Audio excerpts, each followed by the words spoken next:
I, 27 male, had been with Carrie, 27, for 10 years. We had been best friends since we met at the age of 12 in high school. We had tons of amazing memories. We traveled to several countries together and made long-term work for 3 years while separated due to studies.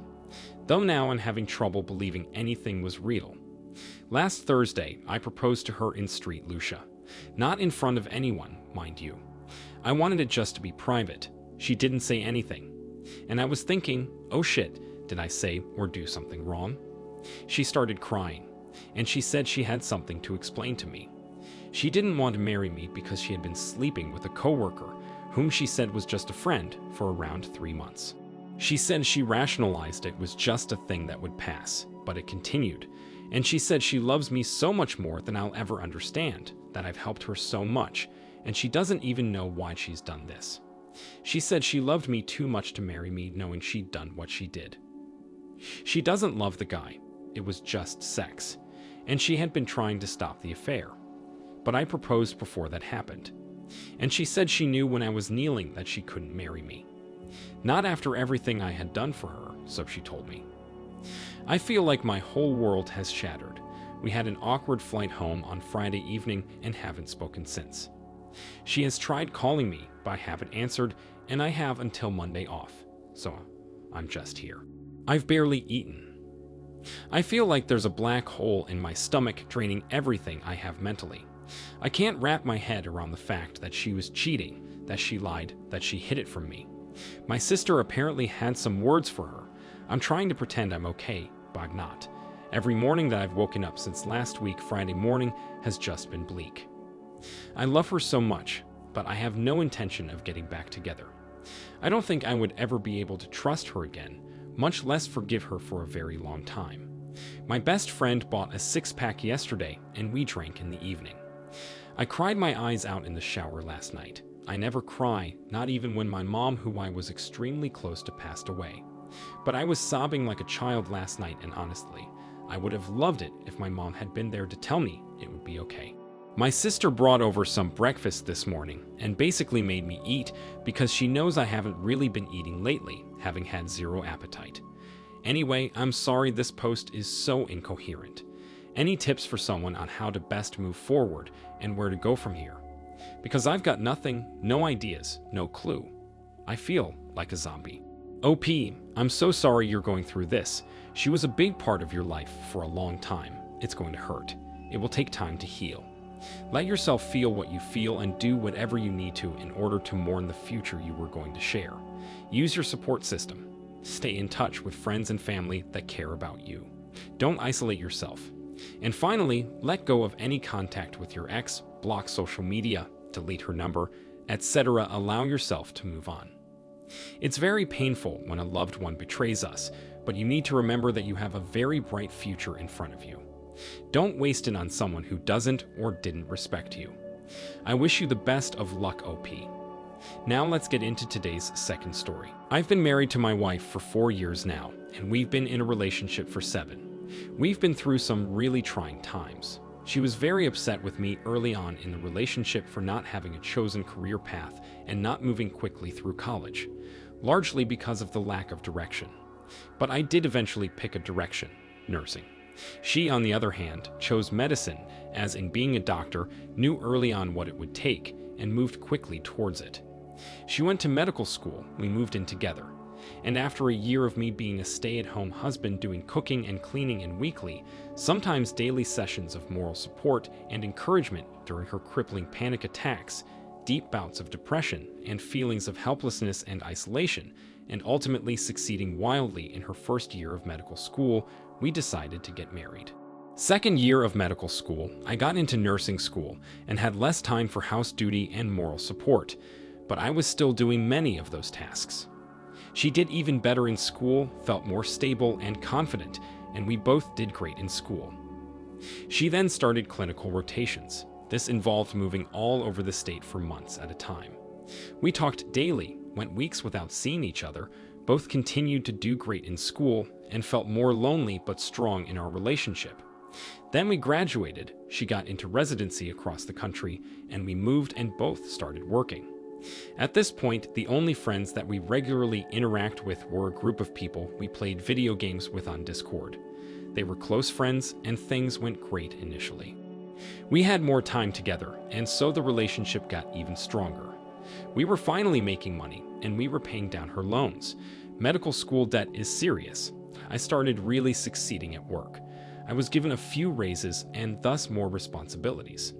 I became a full-time charge nurse, getting all kinds of overtime and incentives to work more, and I started making a lot more money.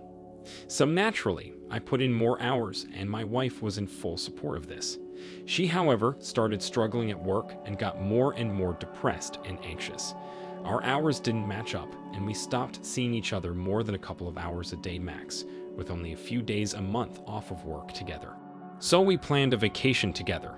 We decided to go to the country that most of our Discord friends lived in and meet them. And we have a week together like we used to, another crazy adventure. Then my D-Day hit out of nowhere. She sat me down and asked me if it would be okay if she had sex with one of our Discord friends, the guy that owns the server. I obviously asked where that even came from. I thought she might just want to do it as a novelty because he's a 30-year-old virgin. She told me that she asked him about it, and he said it would only be okay if I agreed to it. Naturally, I wanted to know why that would even come up. So I started digging for more info. She told me that it was her idea, that she had been planning on asking me too, that it would no big deal, and that I could say no, and it would be all right. Something about it stunk, and I hinted to her that I thought so. I told her that I didn't want us to mess around with polyamory because I've seen it get messy before, every single time I've seen it tried, and because I personally had a history of being cheated on and had very strong emotions involved within having any romantic involvement outside of our relationship. I let her know that even if it was mutually agreed upon by all sides, I would still have a strong negative emotional reaction to it, that it would still really bother me that she even asked. We had this conversation hypothetically at the start of the relationship, and I made it clear that this was off limits. Not to mention most people tend to develop strong feelings when sex is involved, and that I suspected that such a request wouldn't be made unless those feelings were already mutually developing. This started the process of me learning exactly how much has been going on behind my back. She told me that she had been spending large amounts of time with this guy in Discord, that she confessed most of her fears, problems, and insecurities about work to him, that she started looking forward to talking to him the whole day she was at work, and he occupied her mind most of the time when she was idle or when I was not home. She told me that she did think it was out of control, that she had crossed the line, and that she was sorry.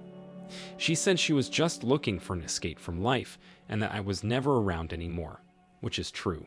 I'm at work most of the time, and so is she, and she said that she wished she had just started smoking again. All I could manage to think or say was that I was angry at her and at him, and that I would need to think about how I was going to handle it, and that I didn't want things to change. I didn't want to lose my friends or my wife. I told her it was out of the question, and that it would be a deal breaker if it continued, and that I would try to talk to the guy and get things back to normal. She agreed to put a stop to any romantic involvement.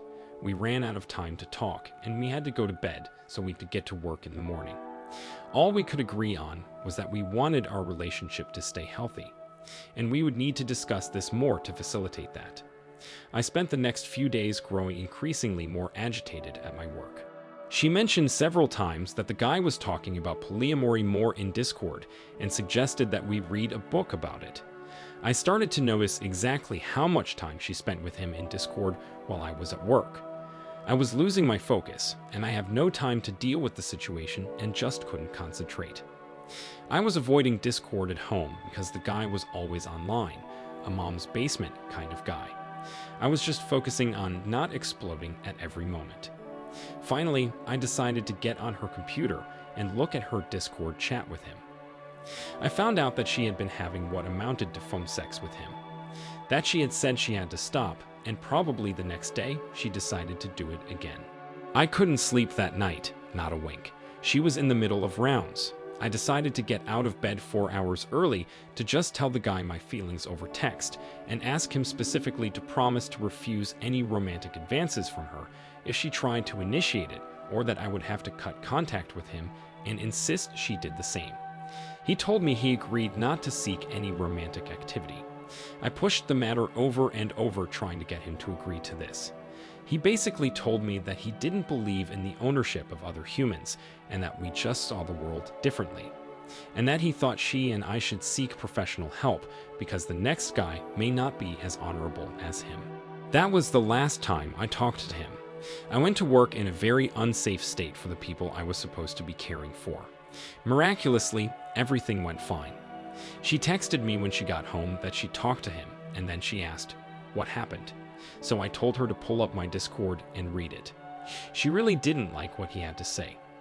This was the last time she talked to him since. I told her we needed to both cut contact with him, and she agreed. I also told her I knew that more had been going on, and I wanted her to tell me. She just started crying and said she didn't want me to hate her forever. She did seem extremely remorseful. I tried to reassure her that I was just as committed to making it work if she would just be honest with me and make some promises. She said she couldn't be totally honest about everything yet, but promised she would do anything to make me feel more trust. Then she changed the subject to her feeling like a complete and utter failure at everything. The conversation turned to her work, and she got tired and went to bed. The next day, she was told she had failed her pediatrics rotation and would need to repeat it. This sent her over the edge. I've never seen her so low. I was worried she might try to kill herself. She asked me to call into work, which I did, and I spent the day just trying to make the world seem better for her. Long talks, waffles at dinner, and a Star Trek marathon. This part just now happened. Now she's asleep, and the reality of my life is coming back. She cheated on me, immediately after agreeing to stop doing so again. I'm severed from my friend group, maybe forever. I don't want to tell my friends and family about it because I don't want them to hate her, and I don't want to push the matter with her because I'm afraid I'll push her over the edge when she's at her weakest. I'm just lost and looking for some way to vent everything. Any thoughts at all are welcome. I obviously want to make it work. I have major trust issues now, and I'm torn between being raging angry and wanting to help support her through this low point. I just feel kind of alone in this. I do feel a little better just writing this out now, even if no one reads that. OP, she's not the victim here. She's the abuser. She cheated. You shouldn't be trying to make her feel better. She should be taking responsibility for what she did. I strongly urge you to stop rescuing her from herself and think of how to rescue yourself from this toxicity. I wish you the best of luck, OP. Thank you for taking the time to listen to today's stories. If you enjoyed listening, please feel free to like and subscribe if you haven't already. Also, comment below with your thoughts on today's stories. Take care, everyone.